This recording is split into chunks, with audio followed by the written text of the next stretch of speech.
வங்கக்கடலில் நிலவும் ஆழ்ந்த காற்றழுத்த தாழ்வு பகுதியால் காவிரி படுகை மாவட்டங்களில் பலத்த மழை. 6 மாவட்டங்களில் இன்று மிக கனமழை பதிவாகும் என வானிலை மையம் தகவல்.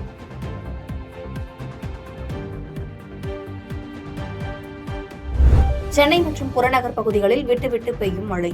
இரவு முதல் மழையின் தீவிரம் அதிகரிக்கும் என கணிப்பு. சென்னை, திருவள்ளூர், காஞ்சிபுரம், செங்கல்பட்டு உட்பட 17 மாவட்டங்களில் மழை நீடிக்க வாய்ப்பு. காவிரி படுகை மாவட்டங்களிலும் மழை தொடரும் எனவும் கணிப்பு.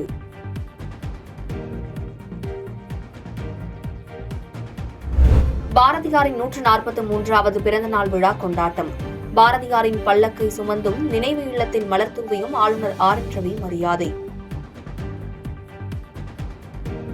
வைக்கம் போராட்டத்தின் 100ஆண்டு விழாவில் பங்கேற்க புறப்பட்டார் முதலமைச்சர் மு. ஸ்டாலின். நாளை நடைபெறும் விழாவில் பெரியார் நினைவகம், நூலகத்தை திறந்து வைக்கிறார். டெல்லியில் பின்னடைவை சந்திக்கிறதா ஆம் ஆத்மி கட்சி? மேலும் ஒரு எம்எல்ஏ கட்சியிலிருந்து விலகி காங்கிரஸில் இணைந்தார்.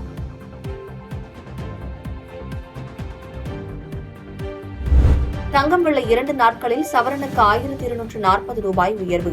சர்வதேச போர் பதற்றங்களால் தங்கம் விலை உயர்ந்து வருவதாக வணிகர்கள் தகவல்.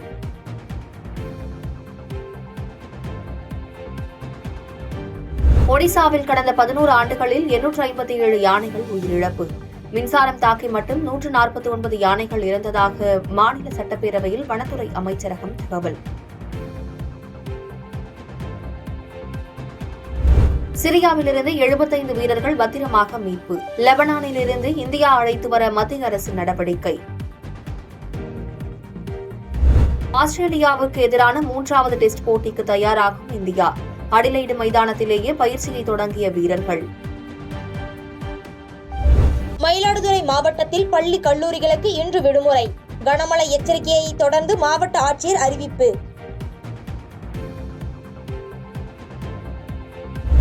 ராமேஸ்வரம் மற்றும் நாகை மீனவர்கள் கடலுக்கு செல்ல தடை. ஏற்கனவே கடலுக்கு மீன்பிடிக்க சென்றவர்கள் உடனடியாக கரை திரும்பவும் மீன்வளத்துறை அறிவுறுத்தல். கொடைக்கானல், குன்னூர் உள்ளிட்ட மலைப்பிரதேச பகுதிகளுக்கு அடுத்த 3 நாட்களுக்கு சுற்றுலா செல்வதை தவிர்க்க வேண்டும். தனியார் வானிலை ஆய்வாளர் பிரதீப் ஜான் அறிவுறுத்தல்.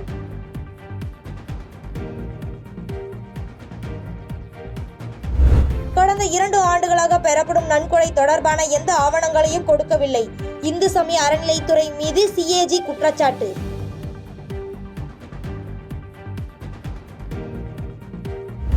சுரங்க ஏல திருத்த சட்டத்தை ஆதரித்து பேசியதை ஒப்புக்கொண்ட அதிமுக எம்பி தம்பிதுரை, ஆதரித்து பேசினாலும் மாநில உரிமையை விட்டுத்தரவில்லை என விளக்கம்.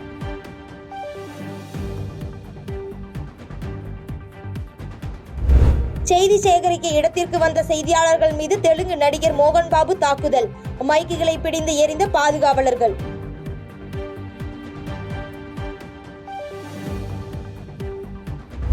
பரபரப்பான கட்டத்தை எட்டியது 13வது உலக செஸ் சாம்பியன்ஷிப் தொடர். நடப்பு சாம்பியன் சீனாவின் டிங் லிரனுடன் சென்னை வீரர் குகேஷ் இன்று மோதல்.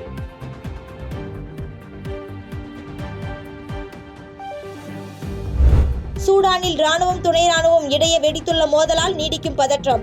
இதுவரை 125க்கும் மேற்பட்ட பொதுமக்கள் கொல்லப்பட்டதாக அதிர்ச்சி தகவல்.